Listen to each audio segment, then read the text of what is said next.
오늘은 올해 마지막 주일인 송년 주일 예배로 우리 모두가 드립니다. 우리가 올 한 해를 또 생각하고 또 우리가 마무리하면서 하나님께 감사한 마음들이 참 많을 것입니다. 그러나 적어도 이 시간은 우리가 감사의 마음을 뛰어넘어서 그 어느 시간대보다 나라고 하는 우리 자신의 부족한 부분들을 좀 깊이 좀 생각하면서 하나님 앞에 더욱더 가까이 다가갈 수 있는 그러한 이 마무리가 되는 주일이 되었으면 좋겠습니다. 저는 오늘 그런 차원에서 이 송년 주일 예배의 본문 중심으로 8절에서 예수님께서 하신 말씀 그대로 금년에도 그대로 두소서, 금년에도 그대로 두소서라고 하는 이 제목을 가지고 또 이 말씀이 의미하는 뜻을 함께 묵상하면서 은혜를 나누고자 합니다. 여러분, 연말이 있고 연초가 있다라는 것이 여러분 얼마나 이것이 우리의 큰 축복이 되시는지 아십니까? 당연히 다가오는 연말 또 당연히 또 맞이해야 되는 우리가 연초로 생각하지만 실은 이것은 하나님께서 우리에게 깊은 의미를 두고 우리에게 허락해 주신 타임 테이블이라고 하는 것입니다. 여러분, 연말이 있기 때문에 우리가 잠시 달려가다가 멈추고 또 멈춰서 우리 자신을 돌아볼 수 있는 쉼표의 시간이 되는 거거든요. 또 그리고 아무리 절망스러워도 연초라고 하는 새로운 해가 우리 가운데에 있기 때문에 다시 한번 한 가닥의 소망을 가지고 우리는 새로운 각오와 결단을 가지고 나아갈 수 있는 것이죠. 이것이 축복이라고 하는 것입니다. 아마 이러한 타임 테이블이 우리 가운데 존재하지 않는다 그런다면은 말 그대로 크로노스, 그냥 지나가는 세월 속에서 우리의 어떤 변화나 또 우리의 발전은 기다리기가 쉽지 않을 것입니다. 제가요 오래전에 그 아프리카 케냐 그 마사이 족의 단기 선교를 아내와 또 몇몇 분과 함께 몇 주 동안 간 적이 있었습니다. 저는 그곳에서 정말 희귀한 아주 흥미로운 일을 좀 경험했던 기억이 있습니다. 여러 가지 문화적으로 참 차이가 있고 많은 부분들이 새롭고 흥미로운 부분이지만 제가 너무나 깜짝 놀랐던 것 중에 하나는 뭐냐면은 그곳에는 시간 자체가 존재하지 않습니다. 그러니까 그들의 언어 속에 문화 속에는 지금 몇 시야? 몇 시지라고 하는 그게 없어요. 시계가 없어요. 그렇기 때문에 저들에게는 또 1년이라고 하는 달력이라고 하는 날짜라고 하는 자체가 존재하지를 않습니다. 제가 그때 갔을 때가 때마침 이제 12월 말 그 다음에 지나서 바로 이제 1월 첫째 주 그 설교를 그 마사이 부족 사람들과 함께 드리고 제가 설교를 해야 되는데 연초잖아요, 연초. 그러니까 얼마나 참 이게 좋은 타이밍인데 그들에게는 연초라는 개념이 없기 때문에 제가 설교를 하면서 너무 황당했던 그런 경험이 있습니다. 그럼 제가 물어봤어요. 그러면 이 교회에서 어떻게 광고를 하느냐, 몇 시에 언제 모이라 할 때 어떻게 하느냐, 왜냐면 시계가 없는데 다 방법이 있더라고요. 그 추장 목사님이 하시는 말씀이 우리는 광고할 때에 해가 저기 아크시아 나무에 걸린 듯이 딱 있을 때 그때 오시면 됩니다 라고 하면은 성도들이 다 알아듣는데요. 그래서 그때쯤 되면은 다 알아서 오신대요. 얼추 비슷하게 오신다는 거예요. 그럼 며칠은요? 그거는 쉽다고. 해가 저기 정도 떴을 때 한 번, 두 번, 세 번, 네 번 잔 다음에 오면 이렇게 수요 예배가 되는 것이고 6번, 7번 하면 주일 예배가 되는 것이고 다 이렇게 한다는 거예요. 아무튼 황당했습니다. 자, 문제는 무엇일까요? 문제는 무엇일까요? 처음과 끝이 없거든요, 거기는. 그 다음에 새로운 시작이라고 하는 이 시간, 타임 테이블의 개념이 없다 보니까 우리가 모든 문화들, 문명들은 존중해야 되지만 그래서 이분들이 긴장감이 없구나. 그래서 어떤 변화와 발전에 상당히 무감각하고 고집이 참 강한 것을 제가 이렇게 한번 느껴보는 적이 있습니다. 자, 그런 차원에서 오늘 우리 주님이 우리에게 하신 이 말씀, 금년에도라고 이 말은 그냥 지나칠 수 없는 말이에요. 저는 무슨 말씀을 증거할까 깊이 고민하는 가운데 하나님께서 이 말씀을 주신 거거든요. 금년에도 그대로 두소서. 영어로 보면은 Leave it alone for one more year. 하나님, 그 다음 한 해를 좀 위해서 올해 그냥 좀 넘어가 주시면 안 되겠습니까? 라고 하는 이 간절한 이 말씀인 것이죠. 아무튼 이 말씀이 우리 모두에게 큰 은혜를 주시기를 소망합니다. 우리 본문 말씀은 어떤 말씀인가? 한마디로 말씀드린다면 회개 촉구에 대한 우리 주님의 말씀인 것입니다. 회개 촉구. 회개하면 우리가 굉장히 부담감이 있죠. 이것은 절대로 어떤 심판에 대한, 또 심판을 위한 아주 경고적 말씀이 아니라, 이 말씀을 깊이 묵상하면 이것은 정말 우리 주님이 우리를 사랑해 주셔서 하나님 앞에서 심판을 피하기 위한 중보적, 그런 정말 귀한 이 기도의 내용의 말씀이다라고 하는 것입니다. 오늘 본문은 예수님의 비유 말씀이죠. 내용을 정리하면 간단히 이렇습니다. 한 포도원이 있는데 그 포도원에 이 무화과 나무가 심겨져 있다라고 하는 것입니다. 그 이야기예요. 내용이 무엇이냐? 이 무화과 나무는 3년이 지나도록 있었는데 3년을 기다려도 열매를 맺지 못한다고 하는 것입니다. 그래서 포도원 주인이 이 포도원 과원지기, 그러니까 가수원지기에게 내가 열매를 아무리 기다려도 열매를 맺지 못하니까 그저 땅만 버리느니, 공간만 차지하느니, 그 땅 속에 있는 모든 것들 다 이것들을 다 흡수함으로 오히려 다른 나무들에게 열매를 맺지 못하게 하는, 그렇게 하느니 찍어서 없애버리겠다라고 하는 거예요. 그래서 그렇게 하라라고 하는데, 이 과원지기가 뭐라고 말하냐면은 그 주인에게 대하여, 주인이여 금년에도 그대로 좀 두게 해주시면 안 되겠습니까?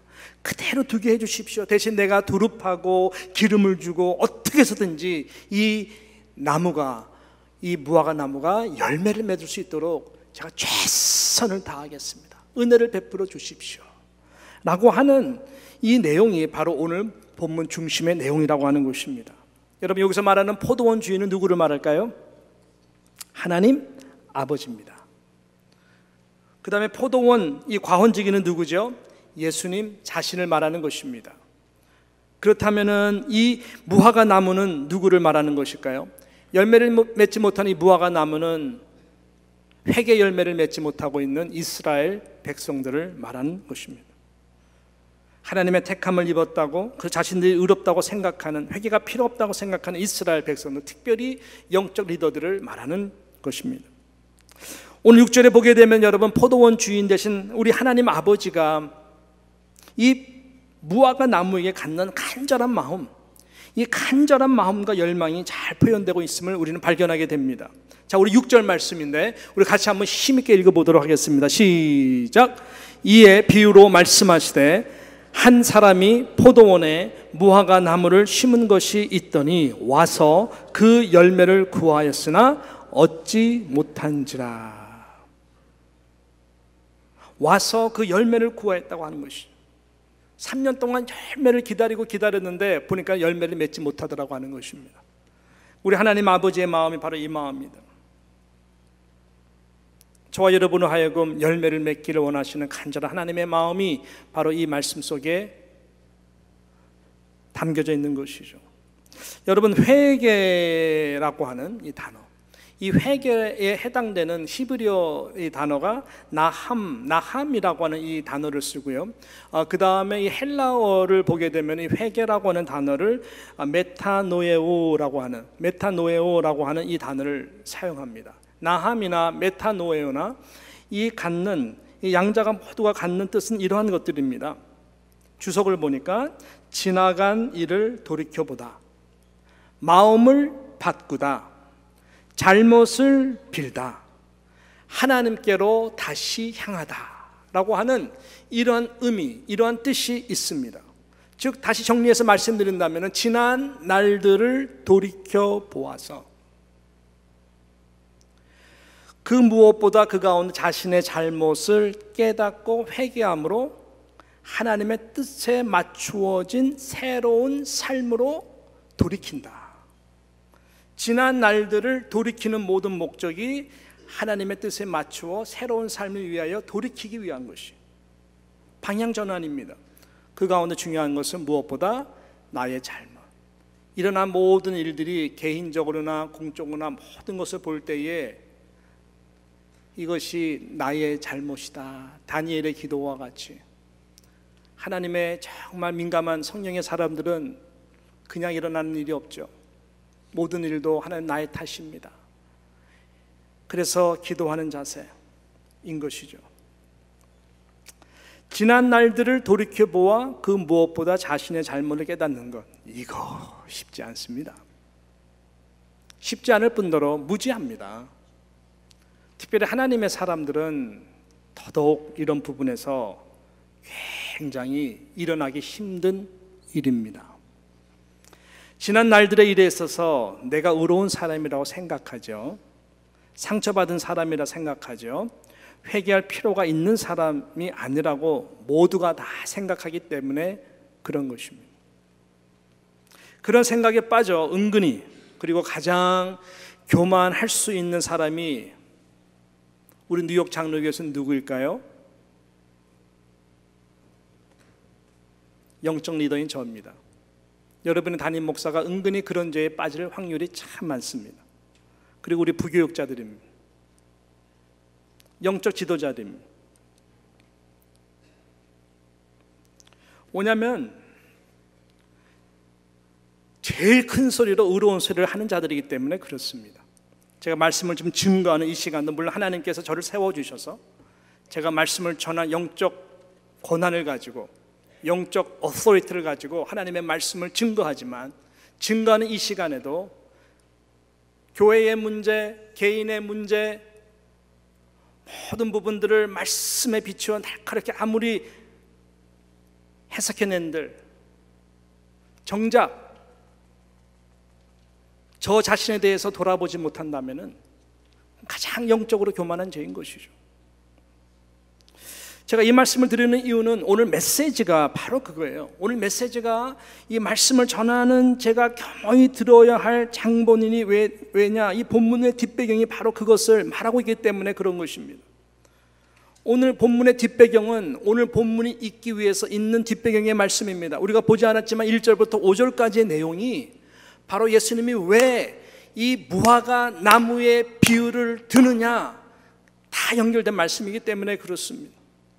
지금 이 1절과 5절의 내용을 이야기하기 전에 13장 우리 1절을 보게 되면 그때 마침 두어 사람이 와서 라고는, 마치 두어 사람이 예수님께 왔는 두어 사람이 어떤 사람이냐, 가장 성경을 잘 안다고 하는 서기관들이, 가장 말씀 가지고 율법을 잘 지킨다고 하는 이 바리새인 영적 리더들이었어.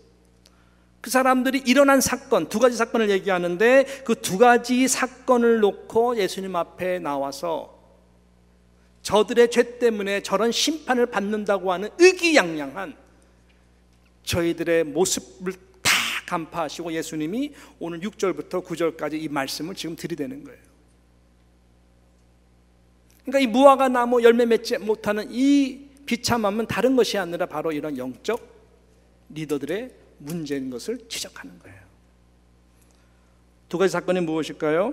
첫 번째 사건은 빌라도가 예루살렘의 물 공급에 필요한 수로를 건설하면서 자금을 끌어내기 위하여 이 성전의 헌금을 유용한 것에 대해서 갈릴리 사람들이 너무나 화가 난 거예요. 그래가지고 무장 딱 봉기를 하고 성전 앞에서 크게 농성을 벌이다가 비참하게 죽어간 사건, 무자비하게 학살당한 사건을 이야기하고, 두 번째 사건은 이거랑 연결해가지고 실로암 망대가 무너진 사건인데, 이것 또한 앞서 말한 이 수로를 지키기 위해서 세워놓은 실로암 망대가 무너져서 18명의 유대인들이 비참하게 죽게 된 이 사건을 가지고 끄집어 온 것이, 들먹거리면서 아까 말씀한 대로 자신들하고는 전혀 무관한 저들의 죄로 인해서 이렇게 심판을 받는 것이라고 말하는 저들의 완악함에 대해서, 영적 무지함에 대해서, 영적 리더로서 자격이 없는 것에 대해서 진작 회개가 필요한 자들이 바로 저희들이라는 것을 지적하기 위해서,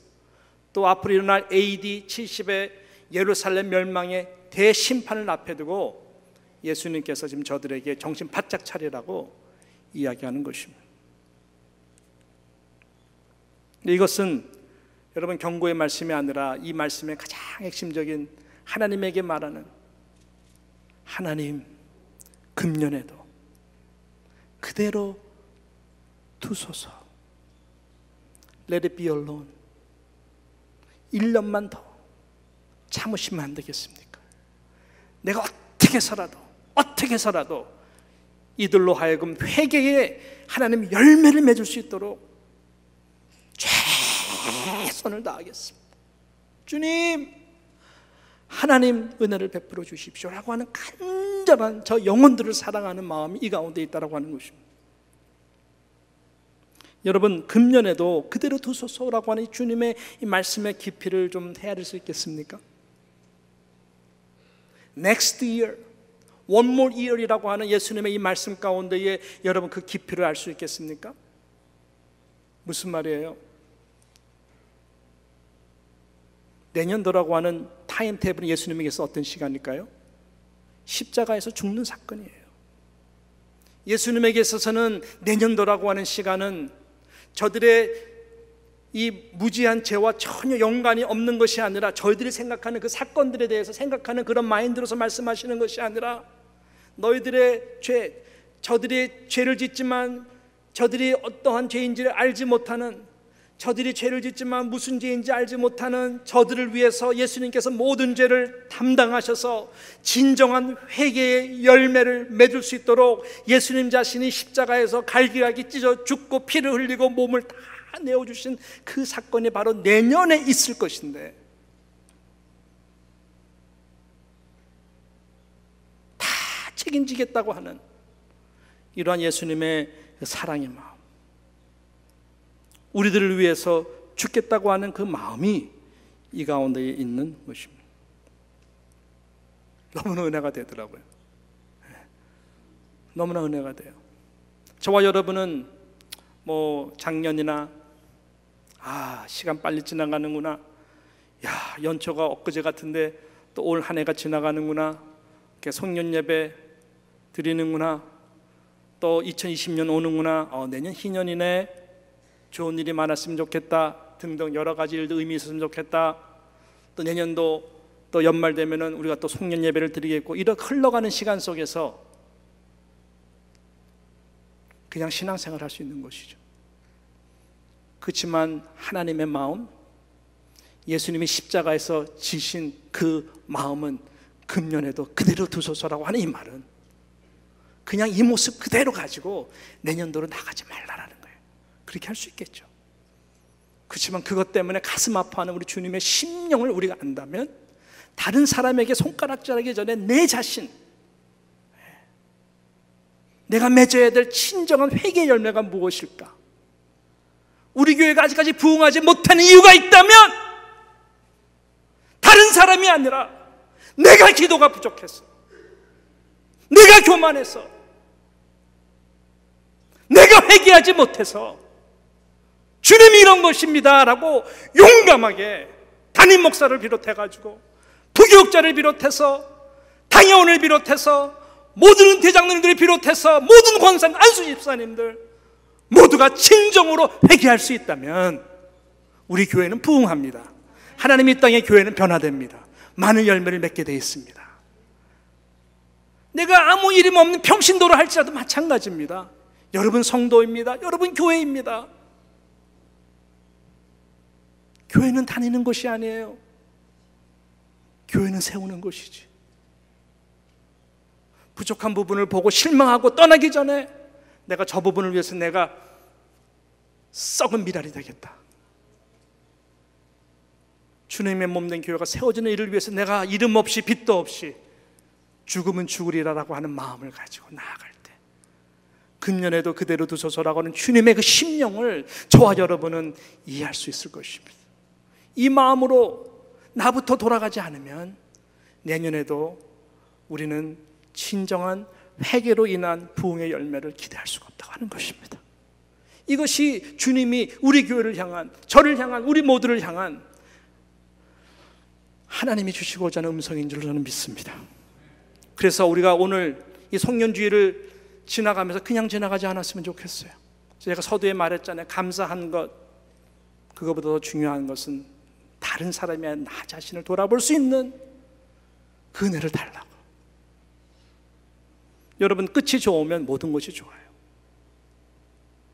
그래서 끝이 중요한 거예요. 이것은 인간의 뇌가 지각하는 방법을 참 알아보기 위해서 한 심리학 실험을 통해서도 검증된 거. 하나님은 이렇게 디자인했어요, 우리의 뇌를. 그래서 실험을 했는데요, 이 두 가지 실험을 비슷하게 했습니다. 첫 번째 실험은 뭐냐?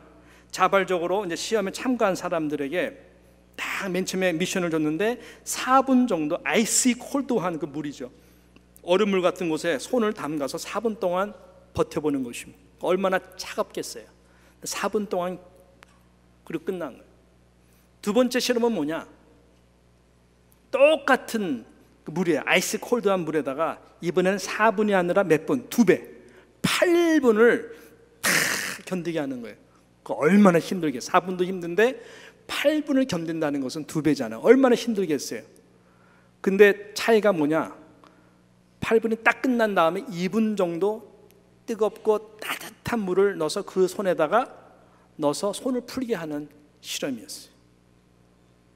그 다음에 물어봤어요. 다시 여러분들이 자발적으로 이제 실험에 참여한다면은 4분을 택하겠습니까? 이와 같은 8분을 택하겠습니까? 거의 모든 사람들의 답이 4분이 아니라 뭐예요? 8분을 택하겠다. 왜요? 뒷마무리가 너무나 기분이 좋았기 때문에. 그래서 4분 동안 하고 끝나는 것보다, 차가운 손보다 8분 동안 2배나 되는 고통이 있어도 그 다음에 2분 동안 잘 푸니까 차라리 이 후자가 낫다라고 하는 것입니다. 그 말은 그런 유의 실험들을 다 해봤는데요, 다 동일한 답이 나오더라는 것이고, 그래서 하나님이 우리에게 디자인할 때 우리의 뇌가 아무리 부정적인 경험이 많아도, 상처가 있어도 다 끝이 좋으면 모든 것이 다 어떻게 돼요? 예, 이렇게 기쁨으로 변할 수 있다는 거예요. 감수를 할 수 있다는 것이죠. 근데 반대가 된다면, 아무리 긍정적이고 좋은 시간들을 다 가졌어도 끝이 안 좋으면 이 모든 긍정의 행복의 시간이 다 불행으로 덮어버릴 수 있다는 것이죠. 그래서 끝이 중요한 것이죠. 끝이 좋아야 됩니다. 그래서 여러분, 회개의 열매가 그래서 정말로 중요한 것입니다. 사도행전 3장 10절에 보게 되면은 회개를 통해 얻어지는 축복에서 어떻게 말합니까? 그러므로 너희가 회개하고 돌이켜 너의 죄 없이 함을 받으라. 이같이 하면 유쾌하게 되는 날이, 이렇게 하면 유쾌하게 되는 날이 주 앞으로부터 이를 것이다 라고 말씀했습니다. 할렐루야. 그래서 여러분, 이 끝자락에 이 회개의 열매를 위해서 우리가 나아간다는 것은 정말로 유쾌하고 밝은 내년을 맞이하기 위해서는 반드시 영적으로 필요한 단계, 그렇지 않으면 열매를 맺을 수가 없다라고 하는 것입니다. 제가 섬겼던 사랑의 교회, 저는 가슴앓이가 있었어요. 왜냐하면 친정원 같은 교회인데 지난 7년 동안 여러분 알다시피 서초동 사랑의 교회, 그 다음에 저기 강남역에 있는 옛 사랑의 교회, 너무나 큰 갈등이 있었어요. 한 2,000명이나 되는 많은 마당 촛불 기도회를 해가지고 정말로 이 갈등의 이슈는 좁아질 틈이 보이지가 않았던, 저 같은 경우는 한국에 가면요, 저는 행정수석으로 오랫동안 있었기 때문에 양쪽 분 다 잘 알아요. 식구같이 너무너무 잘 알아요. 저를 좋아해 주셨고 저도 굉장히 사랑하는 분들인데, 너무 슬픈 것은 이쪽도 저쪽도 갈 수가 없는 그런 마음. 아버님이 같이 살았는데 유학 갔다 왔더니 어떻게 돼요? 두 분이 이혼을 했어. 그 자녀의 마음이 이렇겠구나. 갈 데가 없어. 손주를 데리고 어느 집에 가요? 손주를 데리고 갈 집이 없어. 왜? 10년이라고 하는 세월을 다 쏟아부은 것이다. 한때는 한국에서 정말 제일 모범적인 교회라고 칭찬받던 교회인데, 너무나 감사하게 며칠 전 신문에 큰 기사들이 많이 나왔죠. 한국 교계에, 또 한국의 최고의 크리스마스 선물을 준 사랑의 교회다라고. 무슨 말일까요? 사랑의 교회 화해의 큰 걸음을 내딛다라고 하는 이 축하의 축복의 아레크리나 화합을 이룬 거예요. 그 보니까 내용이 사랑의 교회를 둘러싼 갈등이 해소될 것으로 보인다. 사랑의 교회와 갱신위원회 마당 기도회는 12월 23일 합의각서를 체결하고 사랑의 교회 회복과 새로운 세움을 위해 전심을 다해 합력한다 라고 밝혔다. 양측은 최근 몇 차례의 만남을 가졌고 화해 공감대를 형성했던 것으로 알려졌다. 이 역할을 특별히 소광석 목사라고 하는 이 부총회장이 많은 역할을 한 거예요. 그러면서 사랑의 교회 대표 오정현 목사, 갱신위원회 대표 김두종 장로, 중재인 임원인 소광석 목사가 서명한 합의각서에 따르면 상대방을 향한 법정 소송을 취하하기로 했다. 또한 사랑의 교회 구예배당을 2026년 12월 31일까지 갱신위원회가 무상으로 사용하고 필요시 2028년까지 연장할 수 있다는 내용이 담겨져 있다. 대승적 화합을 위해 해벌도 진행한다. 사랑의 교회는 갱신위원회 성도들을 해벌하기로 했다. 해벌받은 성도가 사랑의 교회로 복귀를 원할 때에는 적절한 복귀 절차를 밟기로 했다. 또한 해벌된 성도들은 당회와 재직회, 공동위에서 반대와 같은 교인의 권리를 주장 또는 행사하지 않기로 했다. 협상 과정에서 논란이 되었던 사과는 양측 모두 한다. 오정현 목사는 그동안 불거졌던 문제를 회개하고 공개 사과하기로 했다. 갱신위원회 또한 부덕의 허물을 공개 사과하고 오 목사의 허물을 감싸기로 했다.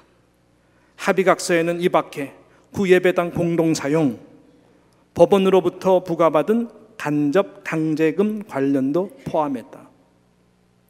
사랑의 교회와 갱신위원회는 대립과 갈등 관계를 모두 내려놓고 그 다음에 중요한 말이죠. 하나님 나라의 큰 그림 속에서 지난 시간을 재해석하며 앞으로 허락하실 하나님의 온전한 치유와 회복을 소망한다 하면서 사랑의 교회 회복과 세움을 위해 전심을 다해 합력한다라고 밝혔다. 갱신위원회는 특히 오정현 목사가 한국교회를 위해 크게 섬기도록 협력한다라고 합의했다. 그러면서 중계했던 그 목사님은 오정현 목사의 큰 리더십과 결단이 있었기에 가능했다. 또한 김두종 장로와 리더들의 넓은, 김두종 장로는 반대파였거든요. 김두종 장로와 리더들은 넓은 아량, 갱신위원회가 예수님의 사랑으로 오 목사를 포용하겠다고 마음이 있었기에 가능했던 일이라고 설명했다. 그는 이어 이번 합의가 분쟁하고 있는 한국교회의 롤 모델이 되기를 바란다면서 한국교회 모두가 다 하나님의 교회다, 한국교회를 회복하고 세워나가겠다라고 말했다. 여러분, 한국이 지금 정치적으로도 그렇고 세대 간에도 그렇고 갈등이라고 하는 것은 상상을 초월합니다. 저에게는 큰 크리스마스 선물이었어요. 박수를 보내요. 감사해요. 마치 헤어졌던 부모가 다시 자식들을 위해서 재결합한 것 같은 느낌? 서로의 잘못들, 한쪽을 계속 그게 아니라 서로가 내 책임이었습니다. 나의 문제였습니다. 그리고 서로를 마음껏 배려해주는, 넓은 아량으로 품는, 그렇게 될 때에 하나님 나라에 다시 한번 큰 소망을 줄 수가 있는 것이죠. 제가 정말 놀라고 감격받은 다른 것이 아니라 그 밑에 나와 있는 여러 댓글들이었어요. 여러분, 한글 댓글 문화 아시죠? 예? 얼마나 악플들을 달아요. 또 쇼하네. 배가 고픈가 보다. 머리를 숙이는 거 보니까. 차라리 그럼 시작하지들 말지. 뭐 여러 가지 말할 수 있잖아요. 근데 그런 게 하나도 없고 다 고맙다고, 다 감사하다고, 다 감사.